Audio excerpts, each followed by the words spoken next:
Que se vayan las tropas de Irak significa que para Estados Unidos, básicamente, termina la guerra. No significa que termine la guerra en Irak. Allí pueden ocurrir muchas cosas. Y en Afganistán tenemos decenas y decenas de miles de tropas. Hablemos de eso, comienzo con el teniente coronel Ordóñez. Su impresión de lo que es el teatro de operaciones en esos dos países. Bueno, en Irak se ha dejado una situación muy difícil, ya que la teoría de los americanos era dejar una presencia sustancial en caso de que pasara algo, número uno, y número dos, como una especie de recompensa por el sacrificio en dinero, humano, etcétera, etcétera, que los Estados Unidos pensaban que habían hecho. Ahora no se siguió esa parte y se deja un país en una situación, del punto de vista americano, muy débil. Tiene un ejército pequeño, con casi no tiene una infraestructura logística adecuada para hacerle frente a un país tan grande, una fuerza aérea mínima que en realidad no puede ni aerotransportar las tropas que tiene y no tiene marina de guerra. Y un país muy grande y con una civilización muy avanzada. La única parte que en realidad tiene una estructura militar es la parte kurda, que tiene su propio ejército y tiene su propio fondo. En Afganistán sí hay muchas tropas. Poco a poco yo creo que nos vamos a cambiar a una especie de guerra tipo antimotín o antiinsurgencia, como se quería hacer en Vietnam al principio o como los ingleses hicieron en Malasia. Más policial. Exacto. ¿Cómo la ves?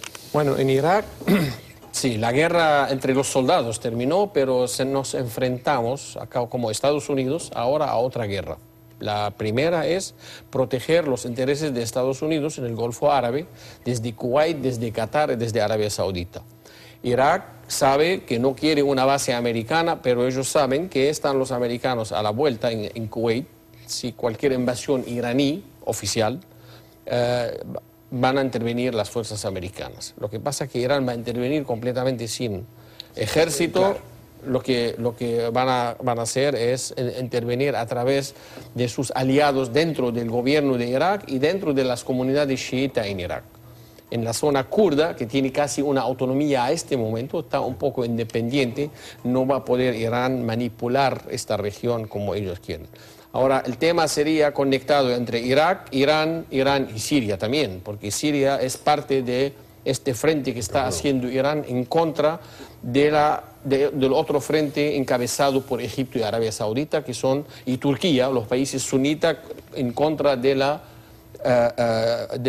frente del chiismo en el Medio Oriente encabezado por Irán. Irak va a jugar un papel importante porque Irak durante el gobierno de Saddam Hussein era gobernado por sunitas, que son la minoría, un 30%, ahora con 70% chiita en el poder, aunque son árabes diferentes de persas, pero podría ser que intervenga la emoción religiosa allí y se divide el país entre dos campos que son sunita y chiita. ¿Cómo lo ve, licenciado? Irak fue la guerra que nunca debió haber sucedido. Irak nunca representó amenaza alguna para nosotros, ya está más que probado que todo lo del cuento de armas de destrucción masiva era un solo pretexto para iniciar una de las guerras que más muerte, destrucción, más gente mutilada y más enfermos mentales nos ha traído aquí a casa.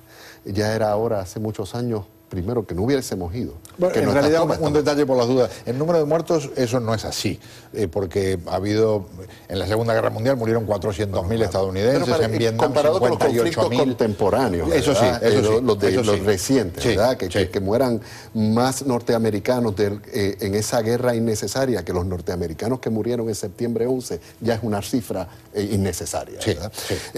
Pero aparte de eso, nosotros, refiriéndome a la política norteamericana, hemos vuelto a meter la pata en cuanto a crear vacíos de poder que lamentablemente luego no sabemos qué hacer en la etapa 2, ¿verdad?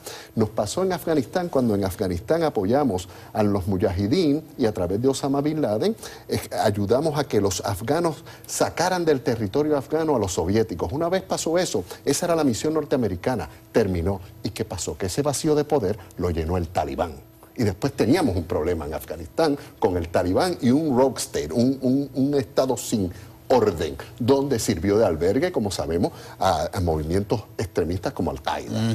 Eso fue un vacío de poder que creamos. Lo mismo pasó en la región entre Irak e Irán. Había un balance de poder entre Irak e Irán y nosotros hemos sacado el balance de poder que tenía a la raya a Irán. Sacamos un ejército poderosísimo en aquel entonces, que teníamos una buena influencia con él, para deshacerlo de arriba a abajo. Eso fue algo, una metida de pata. Cuando uno hace este tipo de operación como la que hizo, ya que fuiste a la guerra, lo que tú sacas es las cabezas, los rangos más altos del ejército, y los sustituyes con gente que esté leal y afín a tu política que quieres establecer. Pero lo que hicimos fue que destruimos el ejército de los rangos medianos hasta los más altos. Y se quedó algo que aún al día de hoy no existe. No existe fuerza de seguridad efectiva, como bien hace notar el teniente coronel. Ese vacío de poder vamos a pagar un precio muy caro, porque definitivamente la influencia iraní en un país de mayoría shia es evidente. Ahora, imagínate cuando no estemos. Muqtada al-Sadr fue la ficha de tranque para decidir que no iban a permanecer tropas norteamericanas después de este año, ¿verdad? Eso, ver cómo este clérigo religioso, con políticas y sus ojos puestos en Irán, y las alianzas evidentes en Irán, puede tomar una decisión y puede ser un factor crítico en esto, es lo que tiene ahora a todos los políticos norteamericanos de derecha, de izquierda, demócratas, republicanos, preocupados con este desbalance de poder que hemos lamentablemente creado en la región por la guerra de Irak. Me imagino que todos ustedes habrán estado en esos en negocios donde se venden cosas de porcelana, de cristal, y en algunos casos en inglés tienen un cartel que dice: "If you break it, you own it". Si usted lo rompe, pasa a ser su propietario.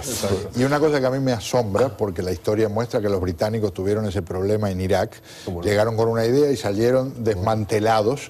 Los soviéticos les pasó en Afganistán. Estados Unidos lo que no tenía es lo que en inglés le llaman el exit strategy, ¿verdad? Sabemos cómo entrar, no sabemos cómo salir, y se genera una situación como esta en la que, nos gustara o no nos gustara, había cierto tipo de equilibrio y de repente se desbalancea de una forma muy peligrosa. Sí, ¿qué dice? Hay que tomar en cuenta de que nuestra elección de mantener al balance allá era o tener una alianza con un dictador brutal, matador, todo lo que su currículo a Saddam Hussein tipo, por ejemplo, y sacrificar los derechos humanos, derechos civiles, la población, sacrificar todo el resto a cambio de un balance, o tratar de ofrecer a un pueblo la oportunidad de verse a otro nivel. La verdad, los iraquíes en general, la mayoría, han mostrado que son capaces de ir a tirar un papel en una cajita que se llama voto o sellarlo con huellas digitales, nada más para votar.